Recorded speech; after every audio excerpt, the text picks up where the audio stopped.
Welcome back to my YouTube channel. So yes, हम जा रहे हैं ब्राइड के लोकेशन पे, तो उससे पहले हम रेडी हो जाएंगे और थोड़ा सा बाल भी मैस आउट हो गया है, सो जल्दी जल्दी हम कर लेते हैं। मैंने टोनर मार लिया है और आज की जो ब्राइड है प्राइवेसी ब्राइड है, तो थोड़े बहुत ही शॉर्ट डालूंगी, ज़्यादा नहीं, क्योंकि मुझे कंटेंट निकालना है। मेन मेरा मकसद ये है, क्योंकि अभी बिल्कुल भी मतलब ब्राइड्स कोऑपरेट नहीं कर रहे हैं, सबका प्राइवेसी है। आई नो प्राइवेसी इशू होता है, ये हमारा चॉइस है, बट इतनी ज़्यादा कंटिन्यूस पूरा अक्टूबर प्राइवेसी ब्राइड है, एक भी मुझे मतलब पोस्ट करने के लिए मिला ही नहीं है। ना मैंने इंस्टाग्राम पे कुछ ब्राइड का डाला है, ना कुछ मेरे पास जो मॉडल शूट्स है वही मैं डाल रही हूँ, पहले की जो ब्राइड्स है वही मैं डाल रही हूँ। रिसेंट की जो न्यू क्लाइंट्स हैं उन लोगों के इतने प्यारे प्यारे लुक्स आए हैं, बट अनफॉर्चुनेटली प्राइवेसी की वजह से हम नहीं डाल पा रहे हैं। बट इट्स ओके, मैं थोड़े बहुत कंटेंट निकालूंगी, दिखाऊंगी कि कैसे हम करते हैं, क्या करते हैं। और जल्दी से रेडी हो जाते हैं, थोड़े बहुत रेडी के शॉर्ट्स डाल देती हूँ मैं, और इसके बाद बाय।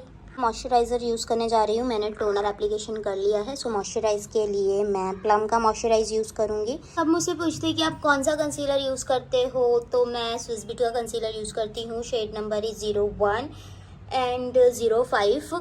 01 मैं एज अ करेक्शन के लिए यूज़ करती हूँ और 05 मैं कंसीलिंग के लिए यूज़ करती हूँ, हाईलाइटिंग कंसीलर पे। बहुत ज़्यादा बेस नहीं यूज़ करती हूँ, बहुत सटल लुक करना है मुझे, क्योंकि डेली बेसिस पे हम ज़्यादा हैवी कवरेज के कंसीलर्स नहीं लगा सकते हैं, हमारी स्किन डैमेज हो जाती है। सो मैं डेली यही कंसीलर लगाती हूँ और बहुत अच्छा बेस बनता है, लॉन्ग लास्टिंग भी रहता है। अब मैं ये ब्राइड्स के लिए सजेस्ट नहीं करूँगी, ऑन यूज़ के लिए बहुत अच्छा है। ओके, सो जल्दी जल्दी एप्लीकेशन कर लेते हैं। इस ब्लश बेस तो हमारा हो गया है। ब्लश के लिए मैं प्रॉश का यूज़ करती हूँ, या प्लम बोल सकते हो, आई गेस प्रॉश नाम चेंज हो गया है। सो इसका मैं 108 शेड यूज़ करती हूँ फॉर ब्लश। बहुत नेचुरल लुक देता है, बहुत अच्छा भी लगता है लुक। सो गाइज, हमारा मेकअप ऑलमोस्ट हो गया है डन, ऑलमोस्ट नहीं, पूरा ही डन हो गया है। सो अभी बस हिजाब बनना बाकी है और फिर हम उसके बाद निकलेंगे। अकेडमी थोड़ी सी मैस आउट है, बिकॉज मेड हमारी आई थी और करके चली गई। मैं 2 दिन से अवेलेबल नहीं थी अकेडमी पे, मैंने उनके भरोसे छोड़ दिया था। सो थोड़ा अभी मैं जैसे ही रात में फ्री होंगी तो मुझे पूरा सेट करना पड़ेगा, एक एक चीज़ एक एक जगह पे रखना पड़ेगा। थोड़ा टाइम नहीं है, मुझे निकलना भी है, लेट हो रहा है। ब्राइड ने बोला है 3 to 3:30 तक आ जाओ, उनका स्लॉट था 4:30 का, बट उनके फोटोग्राफर की वजह से हम थोड़ा जल्दी जा रहे हैं। बट ये मैं अभी एडजस्ट कर रही हूँ, बिकॉज मेरी 2 ही ब्राइड है और दूसरी ब्राइड ने एडजस्ट किया है स्लॉट के लिए, तो एडजस्ट कर रही हूँ। अदरवाइज़ हम नॉर्मल ही नवंबर, दिसंबर और जनवरी में एडजस्ट नहीं करते हैं, क्योंकि 3 ब्राइड्स होती है और कभी कभी ब्राइड नहीं मांगती है, तो आपको वही स्लॉट पे रेडी होना पड़ेगा जो स्लॉट आपने लिया है। सो येस, अभी हम जल्दी से रेडी हो जाते हैं, पूरा पैक कर लेते हैं, वैनिटी वगैरह सब सेट कर लेते हैं, उसके बाद हम निकलते हैं। गाइज, हम अभी रेडी हो गए हैं और जल्दी जल्दी निकलते हैं हमारे लोकेशन के लिए। लोकेशन हमारा कुलाबा में है। सो देखते हैं, ब्राइड की प्राइवेसी भी है साथ साथ में, तो जो भी शॉर्ट्स मिलेंगे थोड़े बहुत कवर अप करेंगे।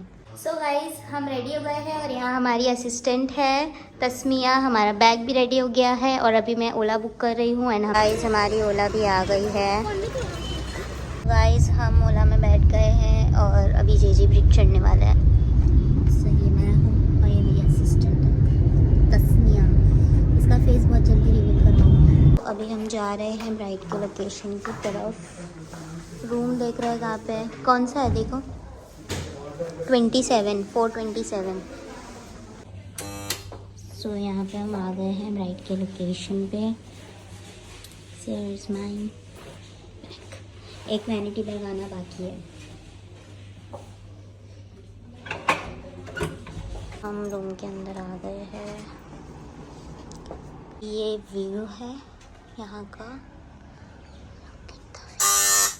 वेव में रहता है, स्ट्रेट रख के फिर हल्का सा वेव। हाँ, वेव वैसा। और मेरे को ना स्किन टोन एक से एक मेरी शेड का और न्यू ब्रश। हाँ, वो हम अभी अपनी सेटअप कर रहे हैं।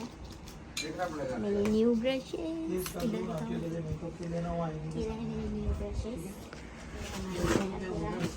ब्राइड की प्राइवेसी तो मिल जाएगा। यहाँ पे हमारी कॉफ़ी आ गई है, सो हम अभी पी के स्टार्ट करेंगे।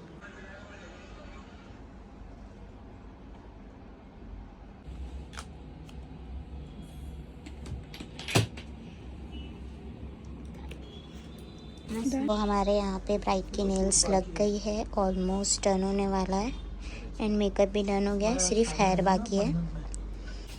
ऑयल वाला लगाने देगा ना, नीचे लगाने का ऑयल वाला तो ऊपर ड्राई करेंगे अपन, नीचे वो कर देंगे स्मोक वगैरह नहीं ऊपर है। नीचे ऑयल वायर ओके है क्या? यस हमारा हो गया है डन। और यहाँ पर भी तस्मियाँ हैं, हम निकल रहे हैं, हमारी ओला आ गई है। और आप सब मेरे चैनल को सब्सक्राइब करना। सो यहाँ पे मैं ब्लॉग एंड करती हूँ और कमेंट भी करना। सो नेक्स्ट वीडियो के लिए स्टे ट्यून्ड।